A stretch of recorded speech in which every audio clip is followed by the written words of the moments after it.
사랑하는 부린 여러분, 오늘은 우리가 이렇게 예배를 드리게 되었습니다. 여러분은 대부분 현장에 계실 텐데요. 현장에서 제가 다 못하는 그런 안부와 인사와 문안과 그리고 찬양과 기도를 함께 나누어 주시기 바랍니다. 오늘은 지금 제가 이 설교를 녹화하고 있는 이 시간 꽤 깊은 새벽 시간인데요. 그러다 보니 좀 그 머리도 잘 안 돌아가고 그래서 설교문을 준비한 설교문을 읽는 것으로 원고를 쭉 보면서 읽는 것으로 오늘 설교를 함께 나누려고 합니다. 여러분의 귀로 잘 따라와 주시면 좋겠습니다. 사람을 키우는 것은 만남이다라는 그런 마음이 있습니다. 저에게 한켠에는 시인 서정주 씨는 자신을 키운 건 팔하리 바람이라는 그런 유명한 말을 했지요. 그러고 보면 사람을 키우는 것, 사람을 사람 되게 하는 것, 만남이라는 마음입니다. 왜냐하면 사람은 처음부터 누군가를 의지하면서 살도록 지음을 받았기 때문이지요. 혼자서는 태어날 수 없고요. 태어났다고 하더라도 생명을 받았다고 하더라도 양육을 받지 않으면 교육을 받지 않으면 사람다운 삶을 영위할 수가 없습니다. 그렇게 보면 저를 이렇게 사람으로 키운 것도 만남인 듯합니다. 하나님과의 만남 그리고 사람과의 만남. 지난 시간에 요한복음 1장의 서두를 살피면서 빛으로 오신 예수 그리스도를 우리가 보았습니다. 하나님은 빛이시고 그 빛이신 하나님이 인간의 몸으로 바로 오셨는데 그분이 예수 그리스도시다라고 말이죠. 요한은 복음서 전체에 걸쳐서 그 빛을 받아들이는 사람과 그 빛을 거절한 사람의 이야기를 21장 전체에 계속해서 증언하고 있습니다. 어떤 사람은 또 단순히 빛을 받아들이고 끝난 게 아니라 그 빛을 증거하는 이로 살았습니다. 전하는 사람으로 산 거죠. 적당한 표현을 찾아봤는데 이 말밖에 없더라고요. 빛을 전하는 사람, 중매쟁이로 살았습니다. 빛이신 그리스도의 만남, 영원까지 이어지는 만남을 주선하는 마치 중매쟁이로 부름을 받아서 그 삶을 신실하게 산 것이지요. 그렇게 보면 우리는 좀 유치한 표현이지만 중매쟁이입니다. 우리가 뭐라고요? 안 할 줄 알았지만 우리는 중매쟁이입니다. 그러니 그 만남이 이루어지느냐 이루어지지 않느냐는 우리의 영역이 아닙니다. 하나님은 그것을 우리에게 요구하지도 않으십니다. 다만 그건 내가 할 테니 너희는 나를 만나도록 다리를 놓아라 이렇게 요청하십니다. 그것이면 족하다고 하시는 거죠. 사랑하는 푸른 여러분, 길지 않은 우리의 인생 속에서 오늘 내가 만나서 일상을 채우는 사람들이 나에게 영원한 삶을 결정해 주는, 또 내가 그들의 영원한 삶을 결정한다는 사실을 오늘 요한의 이야기 속에서 좀 만나면 좋겠습니다. 오늘은 그 빛을 받아들인 첫 번째 사람, 바로 세례자 요한의 이야기입니다. 함께 오늘 말씀을 읽습니다. 제가 읽어야 되겠네요. 우리 번갈아 가면서 읽기가 어려우니까 한번 귀로 잘 따라와 보십시오. 여러분의 눈은 설교 노트를 참조하시면 됩니다. 신약 성경 요한복음 2장 35절에서 42절 말씀입니다. 다음 날 요한이 다시 자기 제자 두 사람과 같이 서 있다가 예수께서 지나가시는 것을 보고서 보아라 하나님의 어린 양이다 하고 말하였다. 그 두 제자는 요한이 하는 말을 듣고 예수를 따라갔다. 예수께서 돌아서서 그들이 따라오시는 것을 보시고 물으셨다. 너희는 무엇을 찾고 있느냐? 그들은 랍비님 어디에 묵고 계십니까? 하고 말하였다. 랍비는 선생님이라는 말이다. 예수께서 그들에게 대답하셨다. 와서 보아라. 그들이 따라가서 예수께서 묵고 계시는 곳을 보고 그 날을 그와 함께 지냈다. 때는 오후 4시쯤이었다. 요한의 말을 듣고 예수를 따라간 두 사람 가운데 한 사람은 시몬 베드로와 형제가 아닌 안드레였다. 이 사람은 먼저 자기 형 시몬을 만나서 말하였다. 우리가 메시아를 만났소. 메시아는 그리스도라는 말이다. 그런 다음에 시몬을 예수께로 데리고 왔다. 예수께서 그를 보시고 말씀하셨다. 너는 요한의 아들 시몬이로구나. 앞으로는 너를 게바라고 부르겠다. 게바는 베드로 곧 바위라는 말이다. 먼저 우리가 좀 용어를 정리할 필요가 있는데요. 세례 요한, 세례자 요한, 침례자 요한, 영어로는 John the Baptist 모두 다 같은 말입니다. 다만 바람직한 표현은 세례자 요한 또는 침례자 요한이라고 부르는 게 바람직합니다. 우리가 너무 오래 써서 입에 익어서 세례 요한, 세례 요한 이런 표현을 쓰지만 굉장히 어색한 말이죠. 마치 음악가 중에 유명한 사람이 베토벤 있죠. 음악가 베토벤을 음악 베토벤, 과학자 아인슈타인을 과학자 아인슈타인이라고 하지 않고 과학 아인슈타인 이렇게 부르는 것은 굉장히 낯설고 어색한 거죠. 세례 요한도 마찬가지입니다. 세례 요한이 아니라 세례를 베풀었던 사람, 침례를 베풀었던 사람, 세례자 요한, 침례자 요한, John the Baptist라고 부르는 게 타당합니다. 영어, 프랑스어, 독일어 또 한자 모두에서 요한을 침례자 요한 혹은 세례자 요한이라고 부릅니다. 요한복음을 기록한 사도 요한은 예수님과 세례자 요한과의 만남을 지금 기록하고 있는데요. 세례자 요한은 예수님을 세상 죄를 전가받으신, 지신, 담당하신 하나님의 어린 양이라고 부릅니다. 또 예수님을 하나님의 아들로 소개하고 성령으로 세례를 베푸시는 분으로, 나는 물로 세례를 주지만 그분은 성령으로 세례를 주신다, 이렇게 소개합니다. 그렇게 예수님을 소개한 그 다음 날, 이튿날이죠. 오늘 본문을 보면 그는 길을 걸어가신 예수님을 만나게 되죠. 35절 이하인데요. 다음 날 요한이 다시 자기 제자 두 사람과 같이 서 있다가 예수께서 지나가시는 것을 보고서 보아라, 하나님의 어린 양이다 하고 말하였다. 요한은 예수님을 증거하는 사람으로 이 땅에 부름받았죠. 그리고 그 부르심을 충실하게 해냅니다. 하나님의 어린 양이다. 어제도 오늘도 또 내일도 예수 그리스도를 세상 죄를 지고 가시는 하나님의 어린 양이라고 충실하게 증언합니다. 태초부터 계신 하나님의 아들 예수님을 이 땅에 사는 인간이 평범한 일상에서 만날 수 있도록 중매쟁이 역할을 다 한 것이지요. 그러면 그 충성스러움의 결과는 무엇일까요? 세례자 요한은 예수님을 증거하는 그 충성스러운 삶을 살았는데 그 충성스러움의 결과는 뭘까요? 오늘 본문에 나오죠. 37절입니다. 그 두 제자는 요한이 하는 말을 듣고 예수를 따라갔다. 이해되세요? 세례자 요한이 충성스럽게 예수 그리스도를 증거한 결과가 뭐죠? 두 제자를 잃는 것이었습니다. 두 제자가 매몰차게 스승이었던 세례자 요한을 떠납니다. 더 정확하게는 세례자 요한이 자신의 유능했던 두 제자를 예수님에게 떠나 보낸 거죠. 여기서 따라갔다 이 말을 문법적으로 보면 영원히 따라갔다, 잠시 갔다 그런 것이 아니라 그 가지고 있는 문법적인 뉘앙스는 영원히 따라갔다 그런 의미입니다. 그렇게 보면 세례자 요한은 그 제자들에게 자신은 앞으로 오실 메시아 예수님을 준비하고 예비하는 사람이다라는 말을 꽤 여러 번 했습니다. 그리고 기다리던 그때가 그의 앞에 다가오자 자신이 온 마음과 정성과 사랑을 다해 길렀던 제자들을 그 예수님에게로 보냅니다. 분명 쉽지 않은 결정이었을 겁니다. 이때는 세례자 요한이 유대인들에게, 이스라엘 백성들에게 굉장한 존경을 받기 시작하던 때였고, 또 예수님은 아직 그렇게 영향력이나 지명도가 거의 없었던 그런 분이었습니다. 그런데도 제자들을 떠나보낸 세례자 요한, 그리고 스승의 말을 듣고 무명의 한 젊은 청년에게 기꺼이 앞으로 나간 그 두 제자 모두 우리가 배워야 할 모범으로 사도 요한이 소개하고 있는 것이지요. 이때 이들의 마음을 조금 잠깐만 살펴볼까요? 이때 세례자 요한의 마음은 어땠을까요? 앞서서 잠깐 쉽지 않았을 거다 말하는데 우리 3장을 보면 세례자 요한의 마음을 우리가 알 수 있는 단서가 있습니다. 3장을 보면 사람들이 세례를 베푸시는 예수님에게 모이고 있다는 이야기를 다른 제자들을 통해 듣습니다. 스승님, 사람들이 이제 그 청년 예수에게 달라붙습니다. 모이고 있습니다. 그 말을 들은 세례자 요한이 뭐라고 얘기했냐면 이렇게 말합니다. 너희야말로 내가 말한 바 나는 그리스도가 아니고 그분보다 앞서서 보내심을 받은 사람이다 한 말을 증언할 사람들이다. 신부를 차지하는 사람은 신랑이다. 신랑의 친구는 신랑이 오는 소리를 들으려고 서 있다가 신랑의 음성을 들으면 크게 기뻐한다. 나는 이런 기쁨으로 가득 차 있다. 그는 흥하여야 하고 나는 쇠하여야 한다. 너무나도 멋진 말 아닌가요? 그는 흥하여야 하고 나는 쇠하여야 한다. 자신의 제자들을 보내면서 서운하기는커녕 그는 기쁨으로 충만한 모습이었습니다. 그 모습이 상상이 되십니까? 세례자 요한은 자신이 믿은 바대로 살았기 때문에 그렇습니다.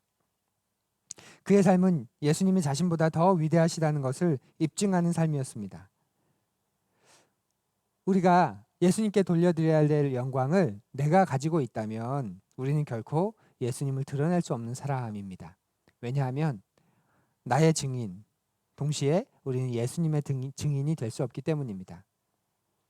내가 내 삶의 증인이 될수록, 내 삶을 돋보이게 할수록 나를 증거하는 만큼 예수님은 가려지십니다. 그만큼 희미해지시고 예수님에 대한 충분한 이야기들을 사람들에게 전할 수 없기 때문이죠. 세례자 요한은 자신이 믿은 바대로, 자신이 부름받은 바대로 충실하게 살아낸 사람입니다. 그리고 그걸로 기뻐하고 만족하는 사람이었습니다. 이번에는 세례자 요한을 떠난 두 제자의 마음을 한번 헤아려 볼까요? 그들은 스승이었던 세례자 요한을 과감하게 떠난 것 같아요. 다시 돌아오지 않았다라는 표현이 있는 단어를 사용하는 것을 보면 말이죠. 그리고 성경은 우리에게 이런 삶을 우리도 살아야 한다라고 말하는 듯합니다. 예수님께 나아가는 데는 인간적인 이해관계가 걸림이 되어서는 결코 안 되기 때문이죠.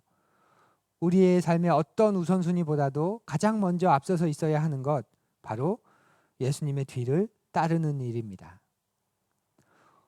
오늘날 우리가 가족을 떠날 일은 드물지만 교회를 떠날 일은 좀 많죠. 실제로 우리 교회도 이전 교회를 떠나서 오신 분들도 분들이 많습니다. 그것이 이사나 이직이나 그런 환경적인 이유 때문에 떠나서 오셨을 수도 있고, 혹은 이전 교회에서 경험한 그런 상처, 또 그 실망 때문에 교회로 옮기신 분도 있습니다.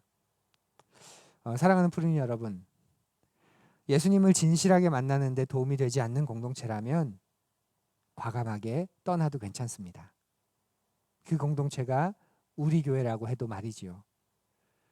여러분이 예수님을 따르는 데 방해가 된다면, 하나님을 마음껏 사랑하는 일에 집중할 수 없다면, 여러분이 진실되게 행하면 행할수록 우리 교회에 도움이 되지 않는다면 떠나셔도 됩니다.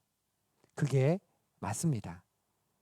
교회는 참 중요한 곳이지만 우상이 되어서는 안 되기 때문에 그렇습니다. 그러니 성인된 여러분은 판단하실 수 있을 겁니다. 여러분의 귀를 즐겁게 해주고 헌신을 요구하지 않고 사랑의 부담을 지우지 않는 곳에 계시다면 말씀이 있고 자원하는 마음으로 주님 앞에 진실되게 충성을 다할 수 있고 주님을 마음껏 사랑하며 살 수 있는 곳으로 떠나셔도 됩니다. 그리고 떠나셔야 합니다. 그것이 두 제자가 우리에게 보여주는 모습입니다. 예수 그리스도께서 오시기 전까지 이들은 세례자 요한을 통해서 말씀을 들었고 말씀에 대한 풀이를 들었고 세례자 요한이 무엇 때문에 존재하는지, 그리고 그가 궁극적으로 말하는 게 무엇인지, 바로 우리가 고대하는 하나님이 구약에서 약속하셨던 바로 그 메시아, 그분이 오신다. 그들은 알고 듣고 지냈습니다. 그러다 그분이 실제로 오시자 그 다른 모든 것들을 내려두고 실제인 그분을 만나도록 그들은 부름을 받았기 때문이지요. 그것이 두 제자가 우리에게 보여주는 모습이기도 합니다. 예수님을 얻기 위해서라면 무엇이라도 희생할 수 있어야 한다고 말이지요. 그렇게 대단한 결단을 하고 예수님께 나온 세례자 요한의 두 제자에게 예수님께서 말씀하십니다. 요한복음에서 나온 예수님의 첫 번째 육성, 첫 번째 대화입니다. 38절을 들어보십시오. 예수께서 돌아서서 그들이 따라오시는 것을 보고 물으셨다. 너희는 무엇을 찾고 있느냐? 뭘 찾니? 이런 뜻이죠. 조금 더 풀면 나를 따르겠다고 너희들이 날 찾아왔는데 나를 따르면서 너희들은 뭘 기대하니? 이런 말이겠지요. 세례자 요한은 줄 수 없지만 나는 줄 수 있는 게 있으니까 내게 왔을 텐데 그게 뭐라고 너희들 생각하니? 이런 질문입니다. 더 쉬운 표현을 하면 너희는 나를 누구라 하니? 이런 말입니다. 제가 여러분에게 한 질문과도 흡사하죠. 우리 교회에 오신 여러분들에게 아니 우리 교회에 왜 오셨어요? 이 작은 교회, 그것도 개척교회에 뭘 기대하고 오신 거죠? 예수님은 이렇게 물으시는 겁니다. 그리고 이건 이때만이 아니라 계속 공생의 기간 동안 계속 물으시죠. 12제자에게도 계속 물으신 질문입니다. 너희들은 나에게 무엇을 기대하느냐? 그러자 요한과 야고보가 대답을 하죠. 멋진 대답을 하죠. 마가복음을 보면 예수님에게 이렇게 대답합니다. 너희는 내가 너희에게 무엇을 해주기를 바라느냐 하고 물으시자 선생님께서 영광을 받으실 때 하나는 선생님의 오른쪽에 하나는 선생님의 왼쪽에 앉게 하여 주십시오. 이렇게 청합니다. 이 당시의 제자들이 예수님을 따른 이유가 뭐였는지 우리가 분명하게 알 수 있습니다. 그들에게 따름과 버림은 예수님을 따르기 위해 그분 앞에 나가서 따르는 것, 그리고 예수님을 따르는데 방해가 되는 것들을 버리는 것, 이 따름과 버림은 투자였습니다. 투자. 더 많이 얻을 수 있는, 더 높이 오를 수 있는, 더 빨리 차지할 수 있는 길, 그 길을 향한 투자인 거죠. 적어도 이들이 이 순간만큼은 예수님을 주인이 아니라 컨설턴트로 여긴 게 아닐까요? 자신의 삶의 수익을 높여줄 그런 컨설턴트 말이죠. 더 이상 주인의 뜻을 앞세우는 종이 아니라 자신들의 뜻을 위해 예수님을 필요로 하는 고객으로 서 있는 겁니다. 예수님과 자신들과의 관계가 주인과 종의 관계가 아니라 컨설턴트와 고객의 관계인 거죠. 내가 투자할 테니 다 내어놓을 테니 수익을 올려달라. 별반 다르지 않습니다. 가족까지도 버리고 예수님을 따르는 이들에게 너희들은 무엇을 원하니 하자 선생님이 영광이 받으시는 그날 그들에게는 로마 정복이죠. 로마를 전복시키는 거죠. 선생님이 하늘의 능력으로 로마를 전복시키고 이스라엘을 다시 세우시는 그날 하나는 선생님의 오른쪽에 하나는 선생님의 왼쪽에 앉게 해 주십시오 라고 말하는 겁니다. 그들에게는 하나님 나라의 영생보다 세속의 영광이 더 값진 것이었습니다. 그러니 예수님께서 십자가에 달려 돌아가시자 어떤 일을 하나요? 그들은 예수님을 해고하지요. 돌아서 버립니다. 예수님은 세례자 요한이라는 당시 유대인들의 최고의 스승까지도 버리고 자신들을 따르는 제자들에게 그리고 오늘 예수님을 따르겠다고 이 자리에 앉아있는 우리들에게 똑같이 다시 물으십니다. 무엇을 구하느냐? 라고 말입니다. 예수님은 세례자 요한의 두 제자를 그리고 받아주십니다. 그리고 예수님 자신과 함께하며 자신을 알 수 있는 기회를 주십니다.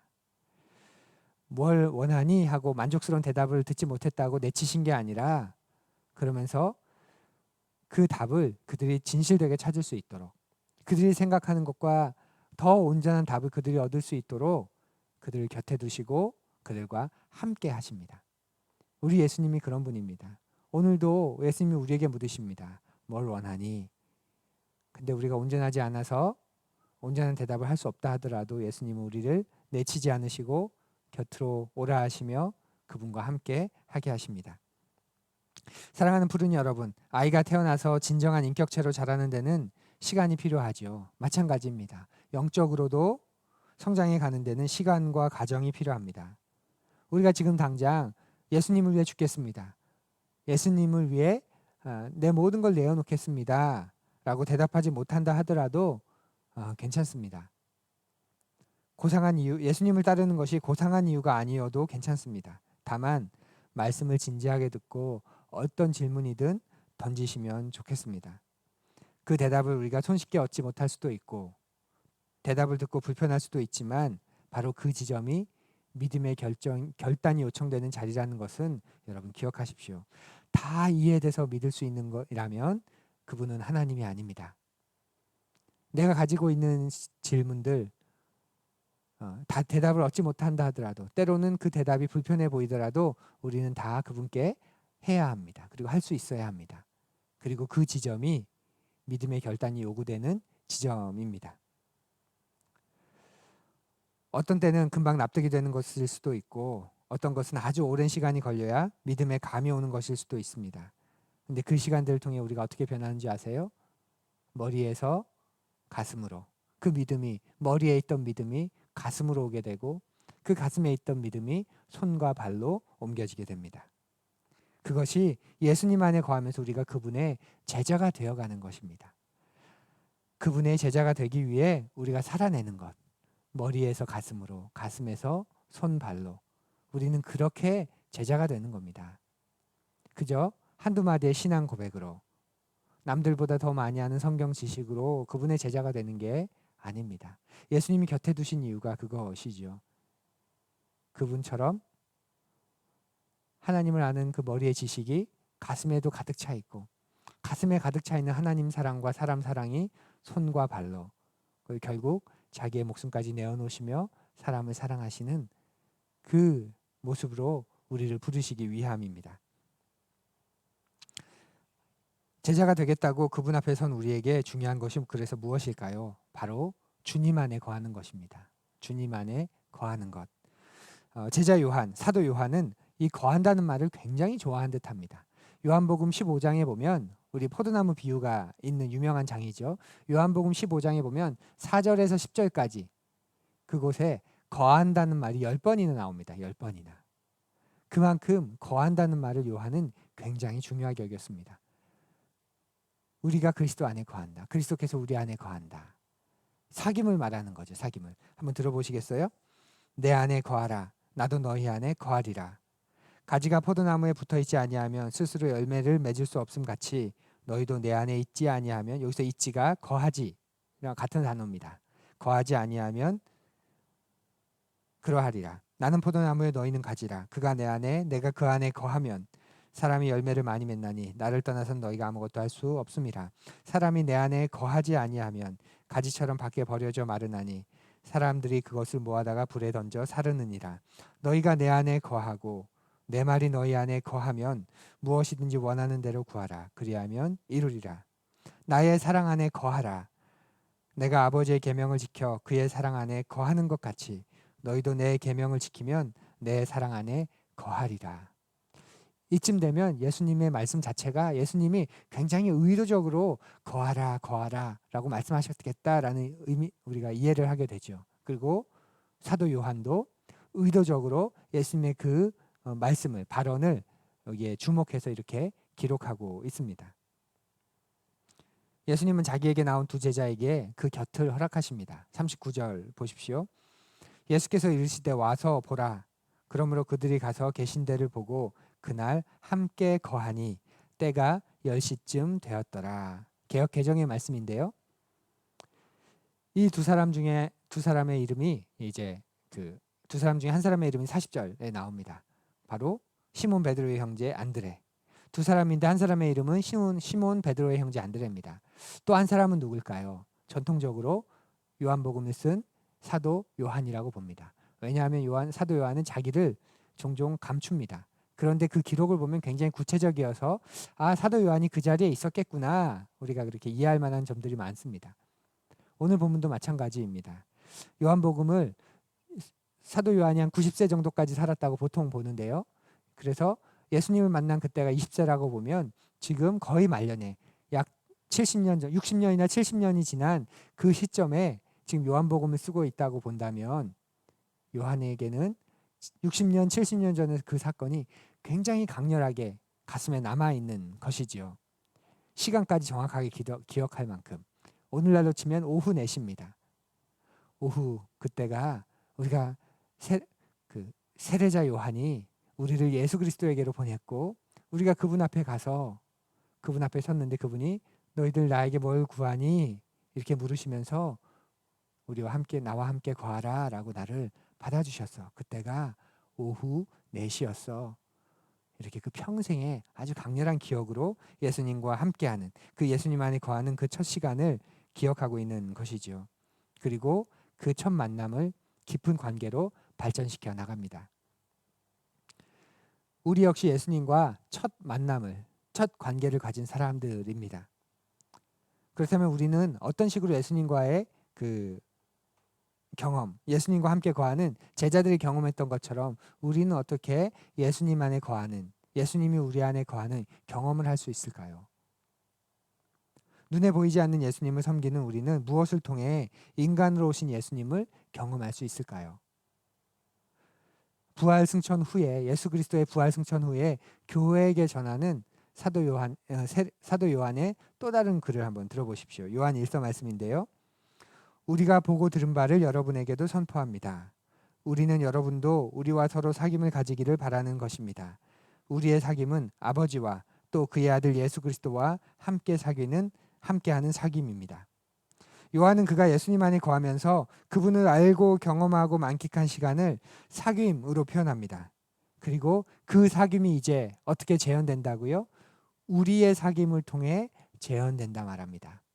70년 전에 예수 그리스도 앞에 첫 부름을 받고 그분 안에 거하며 그분과의 사귐을 경험한 사도 요한이 그분의 부활 승천 후에 더 이상 이 땅에 존재하시지 않는 그 예수 그리스도를 경험할 수 있는데, 바로 우리의 사귐 속에서, 우리 공동체의 사귐 속에서 그 예수 그리스도를 만나는 경험을 재현할 수 있다고 지금 말하는 것이지요.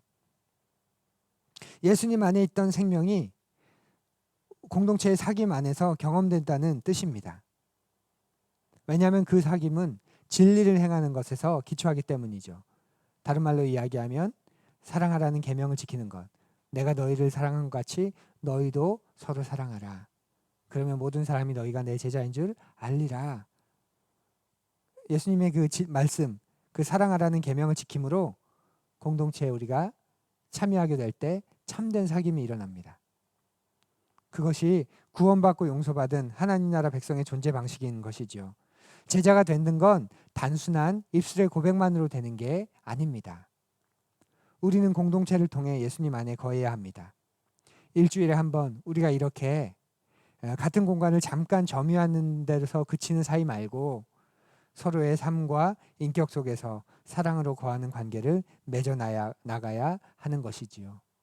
삶의 진짜 정수는 말로 전해질 수 없습니다. 그것은 만남을 통해서 이루어지는 것이기 때문에 그렇습니다. 교회 처음 나갔을 때 예수님을 머리로 듣고 이해하면서 제 안에 기쁨이 있었습니다. 예수님 참 좋은 분이다. 예수님 참 멋진 분이다. 그런데 예수님, 하나님의 은혜로 예수님을 제 존재 자체로 경험하고 만나게 되었을 때 그분은 더 이상 저에게 멋진 분이 아니라 저에게 빛 그 자체셨습니다. 등불이셨습니다. 제 영혼을 밝혀주는, 제 인생을 밝혀주는, 참 비참하고 초라하게 주눅들어 있는 한 소년에게 그 빛을 비춰주는, 어둠을 물러가게 하는, 그리고 앞으로 나아가게 하는 그런 분이셨습니다. 그분의 빛을 받았을 때 내가 어둠인 것을 깨달았고 죄인이라는 것을 인정하게 된 것이지요. 그리고 그분을 만난 후에 내 삶에 있었던 일들에 대한 의미를 새롭게 해석하는 일들이 가능해졌고 미래에 일어날 일들에 대한 불안도 버리게 되었습니다. 왜냐하면 하나님의 사랑이 나를 가득히 감싸 안고 있기 때문에 그렇습니다. 그것이 그분과의 사귐 안에서, 그리고 그분과의 사귐을 경험한 공동체 안에서 우리가 누리게 되는 놀라운 일입니다. 예수님을 찾아온 여러분에게 주님은 오늘도 그렇게 물으십니다. 너희는 무엇을 구하니? 나를 따르기 위해 내 앞으로 나왔는데 그런 너희들은 나에게 무엇을 구하니? 라고 말이죠. 예수님이 물으시는 이 질문은 책망하시려는 게 아닙니다. 우리가 정말 구하고 사모해야 할 것이 무엇인지를 가르쳐주고 싶으셔서 물으시는 질문입니다. 그래서 주님은 오늘 우리를 다시 말씀으로 초청하시는 것이죠. 말씀인 내게로 와라 라고 말이죠. 뒤에 보면, 오늘 본문의 뒷부분에 보면 우리 길게 설명하진 않겠지만 와 보라 하는 그 증언을 들을 수 있습니다. 메시아를 만났다라는 고백에 메시아가 어딨어? 어떻게 메시아야? 가서 보자. 와 봐라. 이렇게 말하는 것이죠. 그런데 주님은 지금도 우리에게 그렇게 말씀하시는 듯합니다. 우리를 통해서 진리인 나를 만나기 위해 너희들이 내게로 와 봐라. 이 아이들에게도 가 봐라 라고 말이죠. 주님의 뜻을 온전히 드러낸 삶의 자리로 가 봐라 라고 지금도 요청하십니다. 저는 우리 교회가 그런 곳이 되기를 바랍니다. 아멘. 모든 사람들이 서로의 차이를 인정하면서 평화롭게 공존하는 공동체, 서로를 보살펴 주려고 마음 쓰는 공동체, 죽음의 문화가 지배하고 있는 세상에서 살림의 문화를 이루기 위해 최선을 다하는 공동체, 평화가 없는 세상에 평화의 씨앗을 심기 위해 땀 흘리는 사람들이 모인 공동체. 그래서 주님께서 길을 찾는 사람들, 진리를 찾으려고 하는 사람들, 인생의 목적과 의미와 이건 아닌 것 같은데 그렇게 고민하고 있는 사람들에게 푸른 교회로 가봐라. 이렇게 말씀하길 원하시는 그런 꿈을 꾸고 있습니다. 혹시 뭐 개꿈이라고 여기진 않으시죠? 저의 꿈이지만 저는 이건 주님의 꿈이기도 하다고 믿습니다. 먼저 주님이 꿈꾸시는 것이지요. 그러니 나도 그 꿈을 믿음으로 꾸게 됩니다. 우리도. 푸른 여러분들의 꿈도 그러하기를 소망합니다. 그렇게 우리 교회가 예수님이 누구이신지를 보여주는 공동체가 되기를 소원합니다. 그리고 여러분의 가정이 하나님 나라가 어떤 곳인지를 보여주는 곳이 되기를 축복합니다. 그곳으로 가봐라. 그래서 우리 교회에 있는 가교 안으로 가봐라. 그렇게 그분과 사귐인 우리가 그분과 함께하는 우리를 통해 그런 일들이 이루어지기를 간절히 고대하고 소망합니다. 우리 다 함께 잠시 말씀을 묵상하면서 거듭의 기도 드리겠습니다.